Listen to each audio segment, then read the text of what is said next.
How did we meet? We met in an EMT class that we both took in Manchester.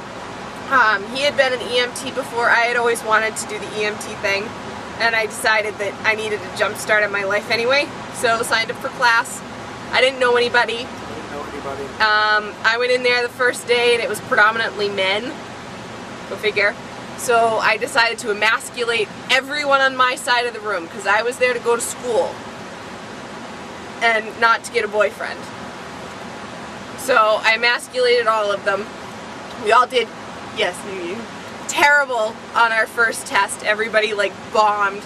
So we decided to do a study group, and I said I'd have it at my house since it was right down the street from school. Because I live with mommy, so I can't do it at my house. In Wyndham. I didn't know that then though. So I said, you know, why don't you guys come down to my house, you know, I'll make dinner, bring soda, bring your books, we'll study, and have dinner and it'll be good. So, you know, like, what, 10 people? Yeah, but, yeah, our side of the room. Our side of the room, so like 10 people said that they were going to come. And then the day that we were supposed to have our study group, I got texts from like everybody. I can't make it, I'm sick, my kid is sick. I can't find a babysitter. I can't get it off from work, you know, my mommy said I can't go. I can go. So he was the only one that could still go, and I almost canceled. And I said, you know what, screw it. I would really like to study anyway. So I texted anatomy, physiology, and pathophysiology. And other things. So he came over that night, and you know, we're sitting having spaghetti, easy. And while we're sitting there eating, my cat, Charlie, decides to yak all over the floor. This is not like really all over the floor. Like, I had cleaned the house, made it look nice because my life had kind of been in a shambles and I wanted to seem put together, so I cleaned and dusted like everything. The house was like Martha Stewart pristine, and here we are eating and the freaking cat everywhere. I'm like, this is my life. This one, it's fine. So I saw this dead guy at work the other day. This is our dinner conversation. So we went through the book and realized that we knew a lot of it already. So we just started talking, started comparing stories, because I worked at the hospital in the ER and he had done EMT work before. And I worked in the hospital. And he worked in the hospital before, so we, you know, we're sharing stories of carnage and terrible things, and I can't believe it's right. So, oh, do we have one? Yeah, I know, but we're going to take a break in the middle. Right. So then, we started talking about, you know, when you work in the medical field, you have this warped sense of death, and that it's more like, you know, oh, I'm glad that they're gone, you know, or I'm glad they're at peace, versus the, you know, So I told him the only time that I ever really was sad about an obituary was these two patients that we had at my hospital. They were there quite frequently because they were both very sick. They ended up being put in the same bed in the same room in the ICU because, you know, keep going. They were put in the same bed in the ICU, and that never really happens. She passed away, he was released, and then he died like 2 weeks later. And in the obituary, go ahead. It said he died of a broken heart. So I started sobbing over that. And I told him, and his response to that was very heartfelt. People like that make me sick. That stuff's not real. Yeah, people whose lives just work out for them, and so I'm like, oh, you speak my same bitter language. He goes, my story's worse than yours. I said, really? Let's compare. And so tells me his sad story of his sad life before. And I said, oh, all right, well, you win. And he goes, well, you can't leave me hanging like that. You got to tell me your story now. Yep. So I did.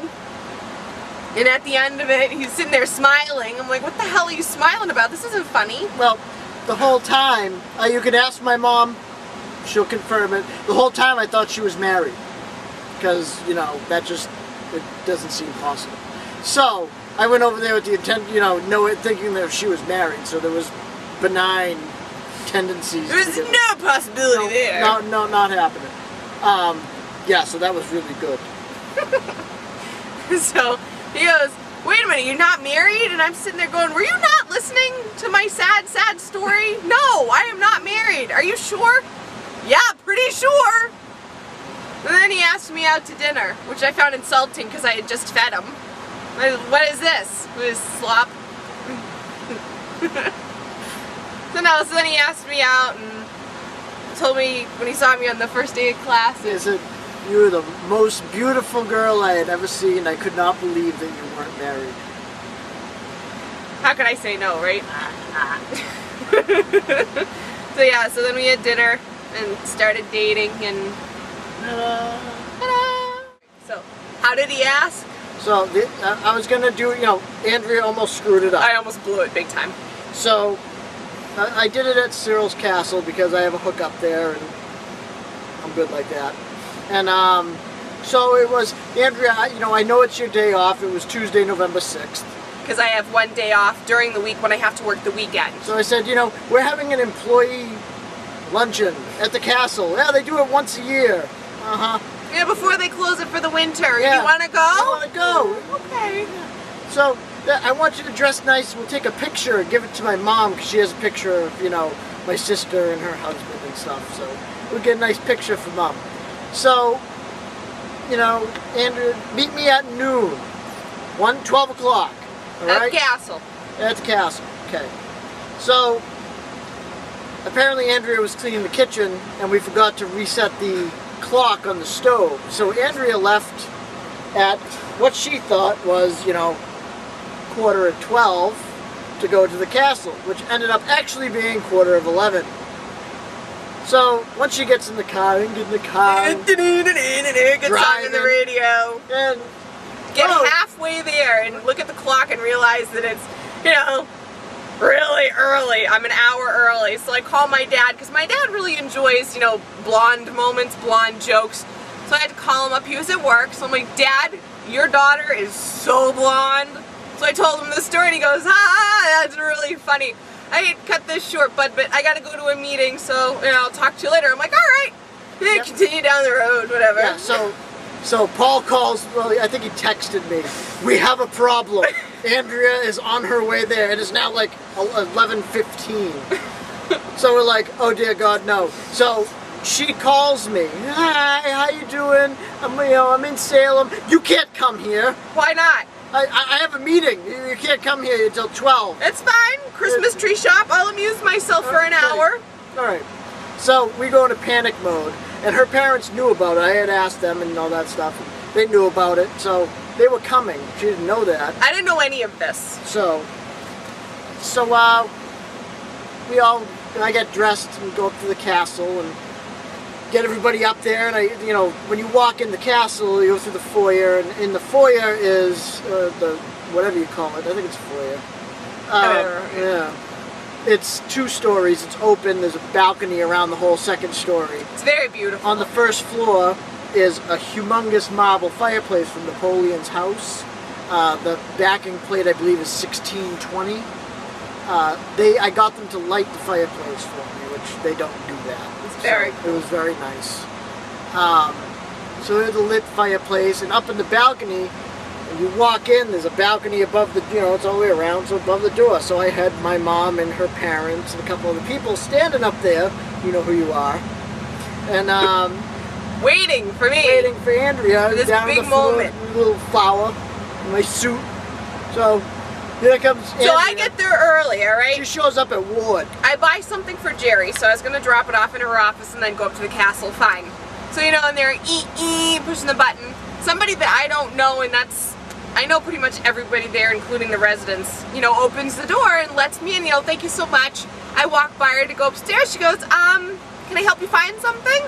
No, I'm all set, thank you. So I keep going. She's like, Miss, where are you going? Can I help you? No, I'm going up to Jerry's office. Well, Jerry's not here at the moment. Can I take a message for you? No, I'm good. So I keep going. She yells at me, Miss, you can't go up there. I said, ma'am, I'm sorry. I'm dating her son. I'm just dropping something off in her office and then I'm going up to the castle. Everybody knew. Everybody knew, I guess, except this poor woman who didn't know who I was. Well, she didn't know who I was. She didn't know who you were. It makes it difficult. So anyway, so I go upstairs, drop the thing off at Jerry's desk, and I run into Josie. And Josie says, no, you're here. And I'm like, yeah, I'm just dropping something off, going up to the luncheon. She goes, oh, do you want me to show you the way? Meanwhile, I'm thinking, no, I think I can find it. Big castle up on a hill. I'm okay. Thinking it's kind of weird. Well, you know, it's November, it's chilly out, so I'm hoofing it up the hill, you know, snot running down my face, it's cold out.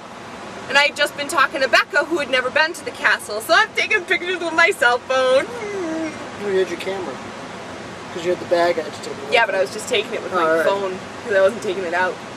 Anyway, so I then get a text from Kenny that says, hey, I came up to the castle early, just, you know, ring the bell when you get here and I'll let you in.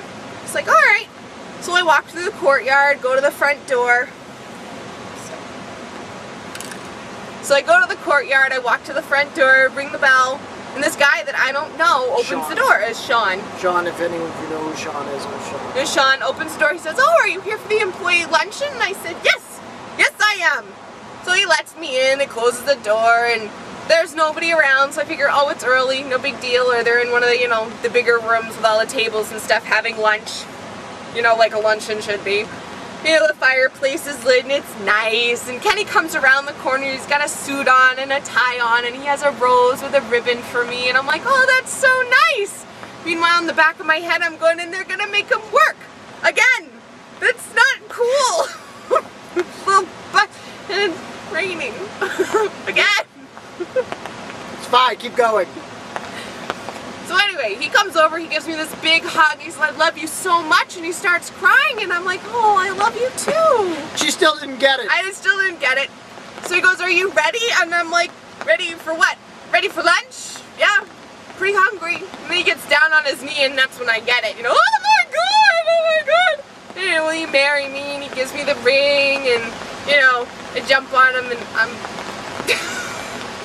This is our life. This is it. We've been trying to do this for like 2 months, and it keeps raining. So it's getting down to the wire. We kind of had to do it today. So anyway, so he asked the question. I said yes, of course, which is why everybody is here today. Thank you again so much for coming, and thank you for sharing this special day with us. Everybody was in the balcony. Andrea didn't know. Yeah, everybody was. Everybody, that's you know who it is. Sorry. So we're leaving, and she's like,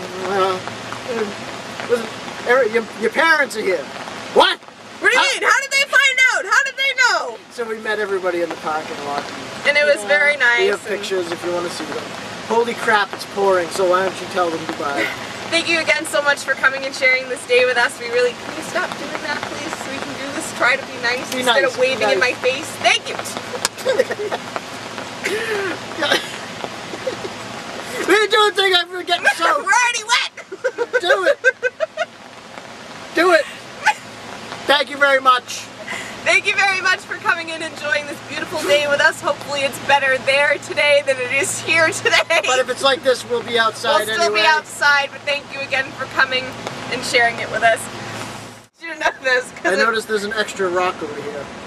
I don't know what you're talking about. There's rocks everywhere. Mm-hmm. Last time we were here, I carried 2 5-gallon buckets of rocks through the woods, about 2 miles that way to the car. We're in the middle of nowhere. We were going to use them, everybody right on the rock, and congratulations. But no, you see little hearts on the table? Those are supposed to be rocks. There's now 2 5-gallon buckets full of rocks in the garage. I have plans for them. We were going to make a table out of them, but it would have went through the floor.